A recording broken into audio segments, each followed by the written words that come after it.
నమస్తే అండి. నా పేరు doctor Namburi Rahul Nag, consultant neurologist, Archana group of hospitals, Chandanagar and Madinaguda.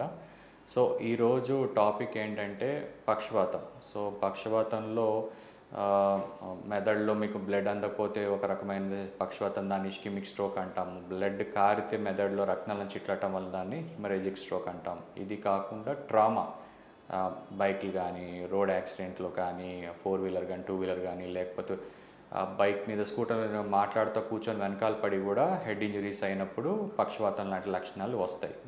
So, ఈరోజు ఏంటంటే మెయిన్ ఈ టాపిక్‌కి మనకు ఇట్లాంటి పక్షవాతాలు వచ్చిన తర్వాత చేతుల కాళ్ళలో ఇబ్బందులు గనుక వస్తే రికవర్ అవుతారా లేదా అనేది ఇక్కడ ఈ ప్రధాన టాపిక్. సో, అట్‌లీస్ట్ 100% కాకపోయినా 50% ఆఫ్ ది పేషెంట్స్ స్ట్రోక్స్ వచ్చిన తర్వాత అట్‌లీస్ట్ మీకు 40% నుంచి 70, 80% టు 90 టు సమ్‌టైమ్స్ 100% కూడా రికవర్ అవుతారు. లొకేషన్ అంటే బ్రెయిన్‌లో ఏ భాగంలో క్లాట్ వచ్చిన దాన్ని బట్టి మనిషిలో చేతులు కాళ్ళు మూవ్‌మెంట్స్ రికవరీ అనేది ఉంటుంది.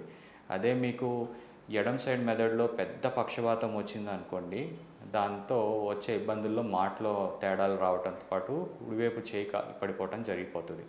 పెద్ద పక్షవాతంలో సాధారణంగా ఇంప్రూవ్‌మెంట్ అనేది చాలా టైం పడుతుంది. ఒకవేళ వచ్చినా కూడా 10-20% కంటే ఎక్కువ ఆశించలేము. అదే గనుక చిన్న క్లాట్ గనుక మెదడులో బయట భాగంలోనే వస్తే రికవరీ ఛాన్సెస్ చాలా బాగుంటాయి. ఇది చాలా ఫేవరబుల్‌గా ఉంటాయి. వీటిలో ట్రీట్మెంట్ మీకు బ్లడ్ అందకపోతే వచ్చే స్ట్రోక్స్‌లో ఈ రక్తం పలచబడే టాబ్లెట్లు, కొలెస్ట్రాల్ బిళ్ళలతో పాటు ఫిజియోథెరపీ అనేది చాలా ఇంపార్టెంట్. అందుకే రీహాబిలిటేషన్ ప్రోగ్రామ్స్ అని పక్షవాతం తర్వాత హాస్పిటలైజ్ చేసి డిశ్చార్జ్ అయిన టైం తర్వాత రీహాబ్ కేర్ అనేది అంత ప్రాముఖ్యత ఇప్పుడు చెందింది.